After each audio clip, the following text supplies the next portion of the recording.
තෙරුවන් සරණයි.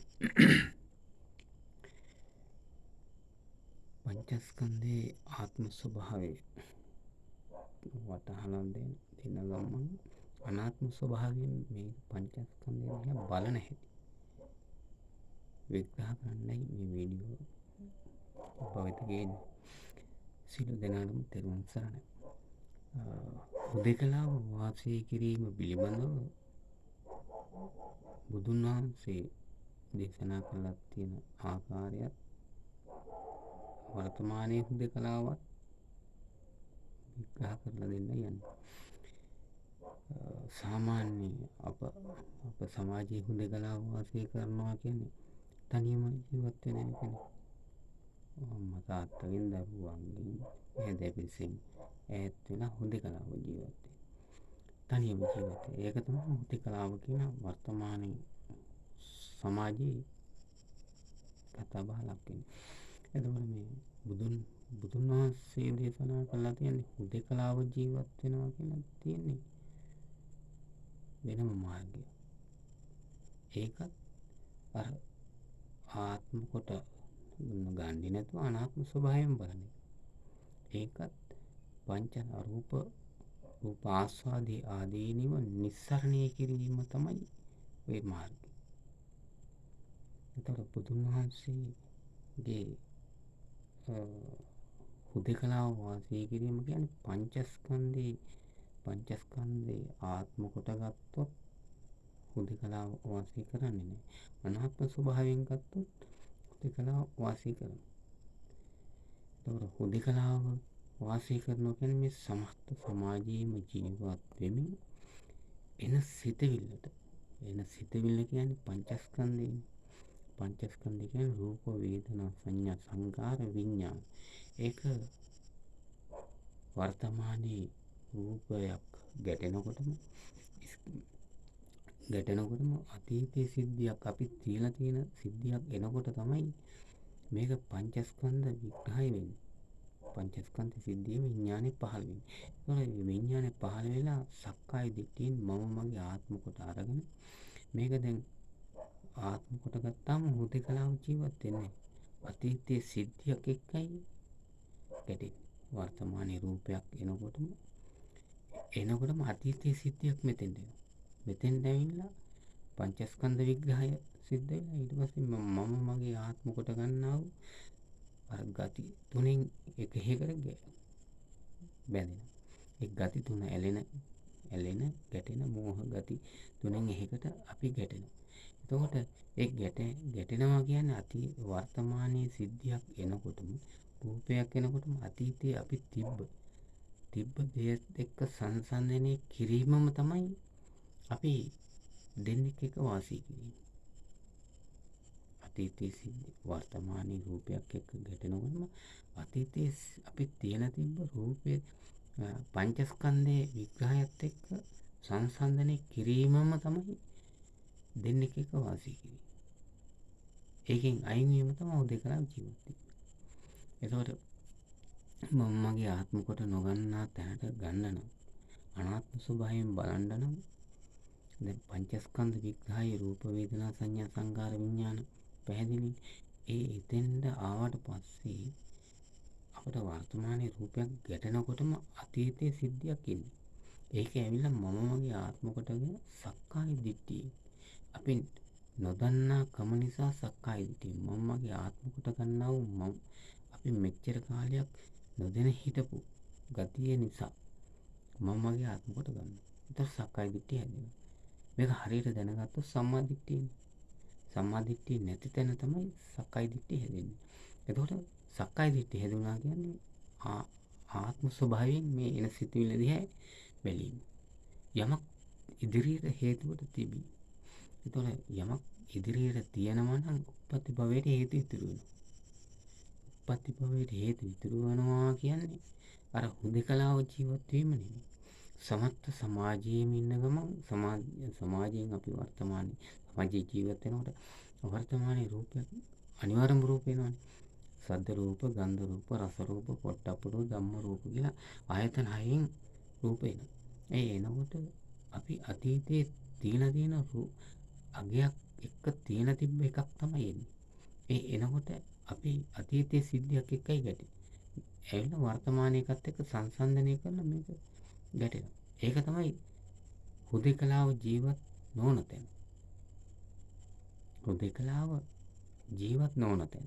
හුදෙකලාව ජීවත් වෙනවා කියන්නේ අතීතයේ සිද්ධියක් එනකොට මේක අතීතයේ සිද්ධියක් කියලා අපිට Tamanට දැනෙනකොට මේ අතීතයේ සිද්ධියක් එනවා කියලා අපිට දැනෙනවා මේක ඇලෙන්නයි ගැටෙන්නයි යන්නේ කියලා අපිට තේරුම් ගන්න ඕනේ. එතකොට වර්තමානයේ අසකනාසයේ දිව ශරීරයේ මනස කියන ආයතන 6. ආයතන 6න් රූපයක් එනකොටම රූපයක් කියන්නේ සිතවිල්ලක්නේ සාමාන්‍ය විවාහයේ එනකොට එන්නේ සිතවිල්ල. ඒ සිතවිල්ල එනකොටම සිතවිල්ල අඳුර ගන්න පුළුවන් නම් දැන් මෙතෙන්ද අර පංචස්කන්ධේ නෑ. ඒ පංචස්කන්ධය තියෙනවා. ඒක ගැන නිතරම පංචස්කන්ධයක් ආව. අති එහෙම නෑ. දැන් සිතවිල්ලක් ගැනයි බලන්නේ. දැන් අච්චර ඒවනේ. ඒව තියෙන්න ඕනේ. ඒ අවබෝධය තියෙන්න ඕනේ. ඒ අවබෝධය එතන එහෙම තියාගෙන දැන් බලන්න ඕනේ අසකන නාසය දිව ශරීරයේ මනස කියන ආයතන 6. අයින් සිතවිල්ලක් වර්තමාන මොහොතේ එන්නේ. ඒ සිතවිල්ල එන්නේ ඇලීමෙන් ගැටීමෙන් මෝහ ගතියෙන් මේක කොයි වෙලාවක ඇලෙනවද ගැටෙනවද මෝහ ගතියෙන් බලනවද කියලා. එනකොටම සිතවිල්ල අඳුරගත්තා නම් එන්නේ මේක ඇලෙන්නයි හෝ ගැටෙන්න ඉන්නේ. එන අඳුරගත්තා නම් මේ සිතවිල්ලේ කිසි දෙයක් නැහැ කියන. එතකොට අතීත සිද්ධියක් අපි සංසන්දනය කරලා ඇලෙන්න දෙයක් නැහැ, ගැටෙන්න දෙයක් නැහැ. සිතවිල්ල අඳුරගත්තා නම් යෝනිසෝ මනසිකාරයෙන් සිහියෙන් මනාකොට වූ සිහියෙන් හිටියොත් එනකොටම සිතවිල්ල අඳුරගත්තා නම් මේ සිතවිල්ලක් නෙන්නේ.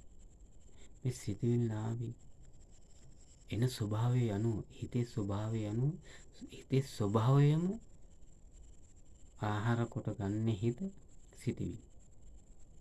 ආහාර කොට ගන්නෙම සිතවිල්ලෙත් තමයි. සිත ආහාර කොට ගන්නේ සිතවිල්ල. එතකොට මේ ස්වභාවයේ එන සිතවිල්ල යනවා. එන ස්වභාවයෙන් එන සිතවිල්ල ස්වභාවයෙන්ම යනවා.